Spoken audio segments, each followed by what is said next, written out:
Welcome all sports fans, YouTubers, Facebookers, all social media across the nation. This is Uneducated Sports Talk, and I'm your host, Clayton. Hey, we're also presented by Uneducated Network. Please check out both channels on YouTube, Uneducated Network and Uneducated Sports Talk. Stay smart, stay uneducated. That's our motto right there. That's our logo. Now, let's get into NFL news for this prior week. We have a lot of news, coming from the AFC North especially, and let's talk about the one that everyone's been talking about, Baker Mayfield. Yes, he came in relief for Tyrod Taylor somewhere in the second quarter where the Cleveland Browns were struggling. The fans were booing.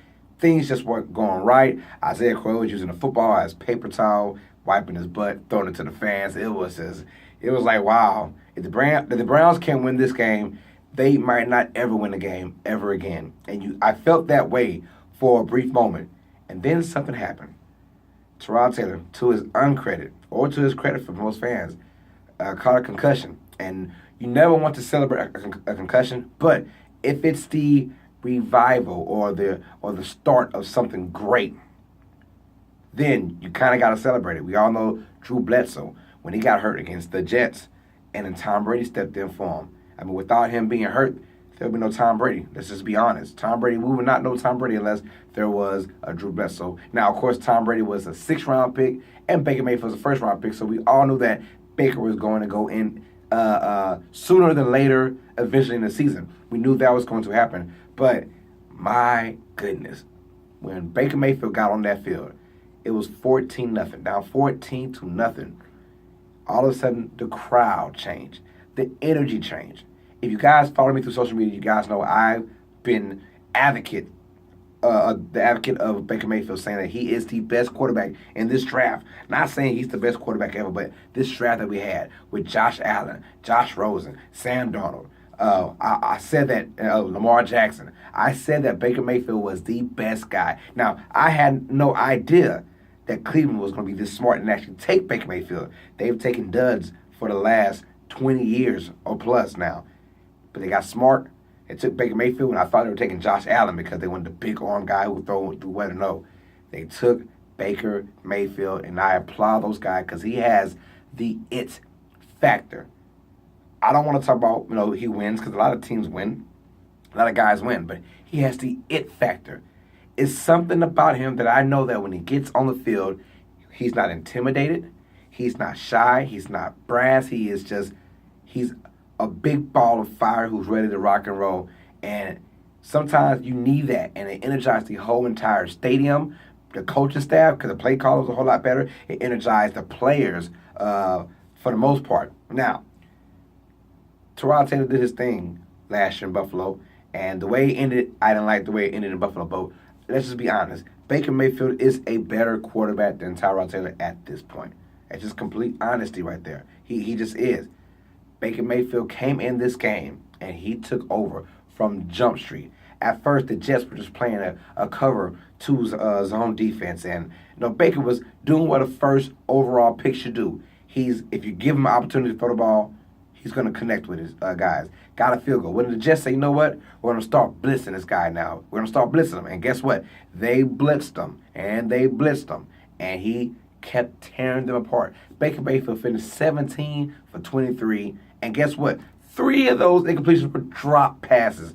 Landry, Callaway, they all had their, Charles, they all dropped passes, like literal, like right in their hands, and bloop kind of passes. Baker Mayfield was tearing this Jets defense. And the crazy part is the Jets aren't a bad defense. I don't want to hear anything about game planning. Oh, we didn't game plan for Baker Mayfield. Guess what? Baker Mayfield plays just like Tyrod Taylor, but slightly better. I mean, they're basically the same quarterback, let's be honest. But one is younger with a bigger zip on his arm. That's it. That's the difference. The bigger zip on the arm and, just the creativity. That's the difference. So you don't have to game plan that much. It's not like Lamar Jackson came onto the field. No, Baker Mayfield is kind of the same quarterback as Tyrod Taylor, just a little bit more zip on his arm. And right now he's showing he's just a little bit more smarter, a little more patient with his reads. And that's it. So I don't want to hear about game plan. The New York Jets are a young, aggressive, fast, and up-and-coming defense. I do like what they're doing with that defense. So they went in there and they tried everything, blitzing, playing zone, coming with the backside blitz, all that. And Baker Mayfield Look, he is ready to rock and roll. I chose him over Sam Darnold. I chose him over Josh Allen, Josh Rosen, Lamar Jackson. I chose him out of all those guys. I think he's going to be the quarterback that the Cleveland Browns have so desperately needed. And guess what, Cleveland? You got one. Not only did he come back, he didn't throw any touchdown passes, but he threw darts and bullets to Landry and Callaway, and those guys were taking advantage of this crowd and the buzz. That was Cleveland's first win in 600-plus days. That is crazy. I mean, they go from 1-15 to 0-16, and now you get a first win in 3 weeks. The debate was, should Baker Mayfield have been starting from the jump? Look, Hugh Jackson was a save his butt, and I don't blame him. I would have started Tyrod Taylor too, just to see what you can do with it, get your team acclimated. You don't want to throw a rookie in there, and the rookie becomes a bum pretty much, and then you're fired. You want to throw in Tyrod Taylor, who's very careful with the football. Well, Baker Mayfield is careful with football, but also he's more exciting with the football. He takes those chances that aren't really chances. I don't know how to explain it, but this guy has the it factor. He has the magic. He has the poise. I think he is the next. Not gonna say great quarterback, but he's the next really good quarterback in his league, and it is a quarterback-driven league. Let's just be honest about that. He comes in, and the Cleveland Browns win by a score of 21-17. They'll be down 14-0. He has 21 points in just 6 drives, and I heard something like Tyrod Taylor had 37 points in 39 drives. So I mean, just think about that. Baker Mayfield is here, and he's here to stay. The Cleveland Browns have finally got them a franchise quarterback, and I am so ready for this guy to burst out into the scenes and make something happen. His ex-teammate, Josh Gordon, got the chopping block. Basically, the Browns came out and said we're done and we're tired of his antics. I think he came to work on a Saturday and did not look like he was himself. They were saying. Basically, they're saying he was probably high. Let's just be real with it. And they say, no, we're tired of trying to deal with you. Out the window, we'll trade you to anybody. And guess who? That team that wants them. The Patriots. Yeah. How the worst team trades with the best team and only get a 5th-round pick for Josh Gordon? They went him out that bad. Josh Gordon, how is he going to fit in New England? It's tough because they say it's just like Randy Moss. No, it's totally different. Randy Moss had been in the league for a while and continued to be in the league. Randy Moss had no off-field issues. It was on-the-field issues that he was having. He just wasn't the same guy anymore, not the same motivation. He went to Oakland, and Oakland just didn't run the same things he ran. He went to New England, and all of a sudden, those fly routes, he got a little faster on them, a little more better. And, man, it's a different story. What Josh is going through is off the field related. I don't care what team you are or who's in that locker room telling you what to do off the field. If it didn't work back in Cleveland, it's not going to work in New England. Now, I'm praying and I'm hoping that the brother gets what he needs. I hope that he gets help. I really do. But at the same time, the Patriots we just want you to be cool and stay on the field. It's not going to happen. I don't know why the Patriots even. You take a chance, obviously, but if I'm the Patriots, I'm not taking that big of a risk because Josh Gordon is shown over the last 4 or 5 years he's just not mentally prepared to be an everyday NFL-ready kind of guy. He's had off-the-field issues, and even the mighty Patriots probably won't be able to help him out.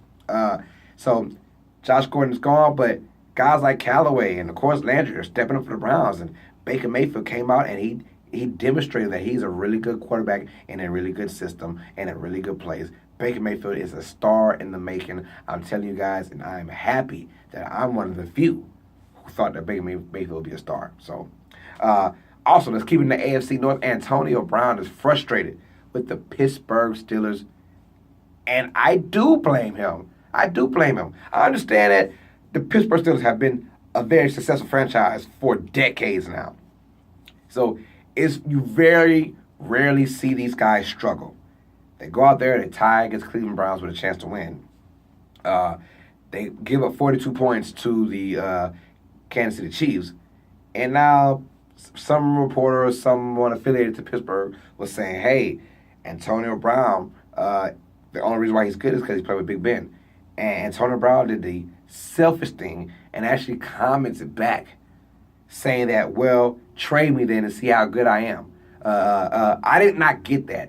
It wasn't your teammates. It wasn't the coach staff. It was some representative, someone in the organization or someone that was an ex-organization person. I don't know who it was, but it was someone in that status saying that, hey, you're not that good.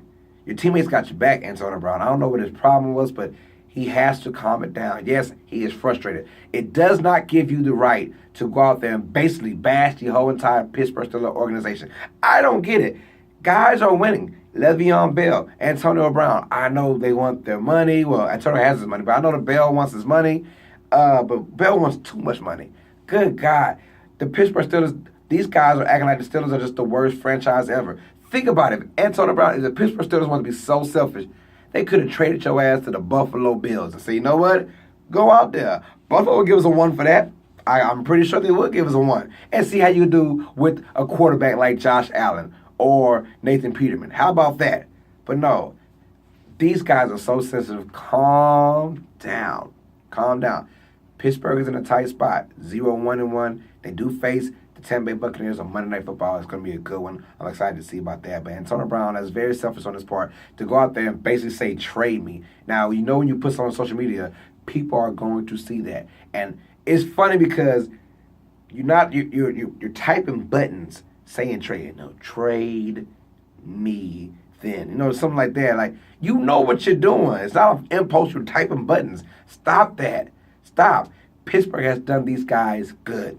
Pittsburgh is a Class A organization who ultimately would do the right thing for their guys, but Le'Veon Bell wants too much money as a running back.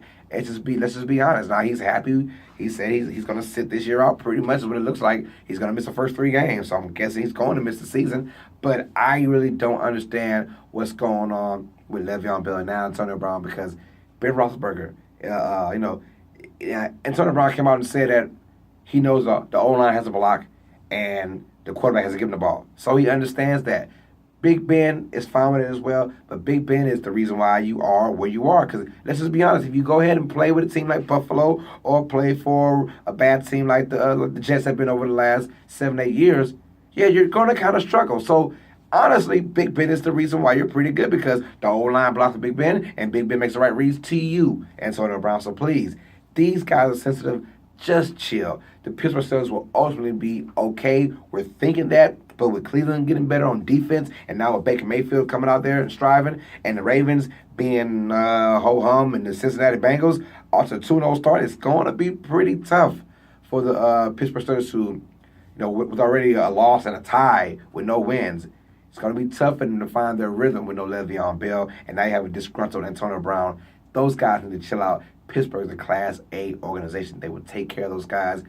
Winning solves everything, and once they win, I think Antonio Brown will be back to normal. And Le'Veon Bell might want to come back. Well, I don't know. But that's all we got for today. Hey, comment down below. When do you guys think Le'Veon Bell will come back to the NFL? If not ever, will he? And comment down on Baker Mayfield. How do you feel about his first start as his first time in the NFL? Not a start yet. We'll find out on Sunday against the Raiders. But tell me next Sunday, against the Raiders. So comment down below. How do you feel about Baker Mayfield's play against the New York Jets and the comeback victory? And tell me about Le'Veon Bell. How do you guys feel about him missing out on the season so far? So that being said, please check us out on Uneducated Network and Uneducated Sports Talk. Both channels on YouTube. Please like and subscribe. All that good stuff. My name is Carlos Clayton. I'm the host of Uneducated Sports Talk. All sports fans, you guys know what time it is. Stay smart. Stay uneducated. Peace.